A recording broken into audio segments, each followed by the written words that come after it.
एक बार की बात है। एक गरीब लकड़हारा रोज जंगल में जाकर लकड़ियां काटता और बाजार में बेचता था।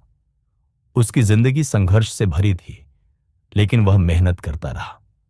एक दिन लकड़हारा पेड़ काट रहा था कि अचानक उसकी कुल्हाड़ी हाथ से फिसलकर नदी में गिर गई। वह घबरा गया, क्योंकि वही उसके जीविका का एकमात्र साधन थी। तभी नदी से एक देवता प्रकट हुए और बोले, तुम क्यों दुखी हो वत्स? लकड़हारे ने सिर झुका लिया और कहा, हे देव, मेरी कुल्हाड़ी नदी में गिर गई। बिना इसके मैं अपने परिवार का पालन पोषण नहीं कर सकता। देवता मुस्कुराए और नदी में डुबकी लगाकर एक सोने की कुल्हाड़ी निकाली। उन्होंने लकड़हारे से पूछा, क्या यह तुम्हारी कुल्हाड़ी है? लकड़हारा ईमानदार था। उसने सिर हिलाया और कहा, नहीं प्रभु, यह मेरी कुल्हाड़ी नहीं है। देवता फिर से नदी में गए और इस बार चांदी की कुल्हाड़ी लेकर आए। उन्होंने फिर पूछा, क्या यह तुम्हारी कुल्हाड़ी है?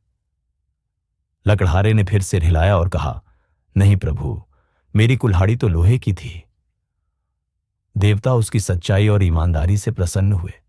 उन्होंने नदी में जाकर उसकी असली कुल्हाड़ी भी निकाली और इनाम स्वरूप तीनों कुल्हाड़ियां उसे दे दी।